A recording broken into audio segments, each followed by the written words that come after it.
Hello बच्चों, let's read the question. The question says match the given columns. हमारे पास दो columns है, column 1 and column 2। हमें इन दो कॉलम्स को मैच करना है। गिवन ऑप्शंस में से एक करेक्ट ऑप्शन को चूज करना है। इस क्वेश्चन में हमारा की कॉन्सेप्ट है सेल। की कॉन्सेप्ट इज सेल। सेल को हम बोलते हैं the basic structural and functional unit of all life forms. सबसे पहले अगर हम बात करें फर्स्ट की, which is the formation of plasma membrane. Formation of plasma membrane. Plasma membrane होती है सेमी परमिएबल मेम्ब्रेन जो कुछ मटेरियल्स की एंट्री को परमिट करती है इनटू द सेल।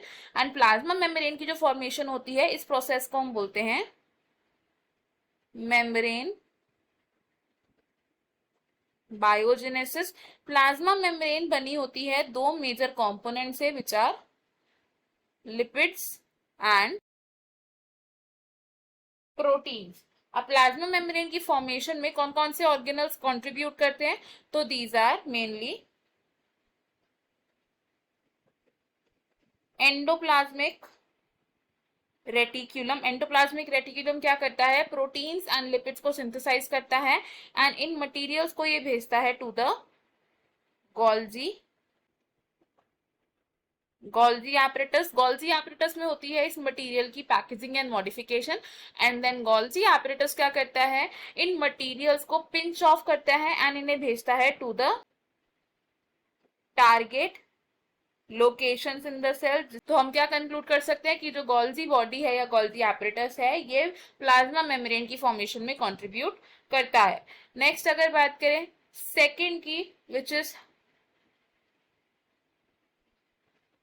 फैगोसाइटोसिस। तो फैगोसाइटोसिस होती है cell eating process. It is a cell eating process. इस प्रोसेस में क्या होता है? एक लिविंग सेल इंजेस्ट या इनगल्फ कर लेता है डिफरेंट अदर सेल या फिर अदर पार्टिकल्स को। अ लिविंग सेल इंजेस्ट और engulf the other cells or other particles। Phagocytosis का एक एग्जाम्पल हो सकता है अमीबा। तो अमीबा फूड को एक्वायर करने के लिए एनगल्फ करता है अदर पार्टिकल्स को। एंड सेकेंड एग्जाम्पल हो सकता है इसका WBC, which are the white blood cells जो फैगोसाइटोसिस को परफॉर्म करते हैं to protect the body from infection. Third बात करते हैं प्लाज्मोलिसिस की। प्लाज्मोलिसिस को हम डिस्क्राइब करते हैं जब प्लांट सेल को प्लेस किया जाता है in a hypertonic solution. When plant cell is placed in hypertonic solution, तो क्या होता है? प्लांट सेल में से वाटर बाहर मूव करता है, यानी कि क्या होती है? एक्सोस्मोसिस होती है उस सेल के अंदर, जिसकी वजह से जो प्लांट सेल का प्रोटोप्लाज्म है ये श्रिंक अवे हो जाता है from the cell wall and इस प्रोसेस को हम बोलते हैं प्लाज्मोलिसिस। फोर्थ अगर बात करें ऑटोलिसिस की, फोर्थ इज ऑटोलिसिस। तो ऑटोलिसिस क्या है? ऑटोलिसिस का मतलब होता है डाइजेशन या breakdown of a cell. It is a digestion या फिर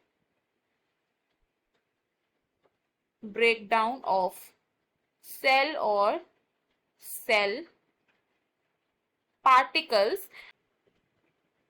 due to its own enzymes. तो जब सेल के अपने ही एंजाइम उसे डाइजेस्ट या उसका ब्रेकडाउन कर देते हैं तो उसे बोलते हैं ऑटोलिसिस। तो ऑटोलिसिस क्या है? It is cellular digestion. और ऑटोलिसिस को हम समझ सकते हैं बाय एग्जांपल ऑफ लाइजोसोम्स। तो लाइजोसोम्स में होते हैं पावरफुल हाइड्रोलिटिक एंजाइम्स। जब सेल के लाइजोसोम्स बर्स्ट होते हैं तो एंजाइम्स रिलीज होने की वजह से जो पूरा का पूरा सेल है वो डाइजेस्ट हो जाता है and it is autolysis of cell. अगर हम अपने कॉलम्स देखें तो फॉर्मेशन ऑफ प्लाज्मा मेम्ब्रेन में हेल्प करता है गोल्जी बॉडी। फैगोसाइटोसिस है सेल ईटिंग। प्लाज्मोलिसिस होती है बाय एक्सोस्मोसिस एंड ऑटोलिसिस होती है सेल्यूलर डाइजेशन। हमारे करेक्ट मैचेस बनेंगे यहाँ पर 1 with C of column 2, 2 with B of column 2, 3 with A of column 2 and 4 with B of column 2।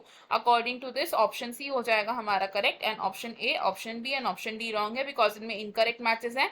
Final answer for this question is option C. I hope you have understood it well. Best of luck. Thank you.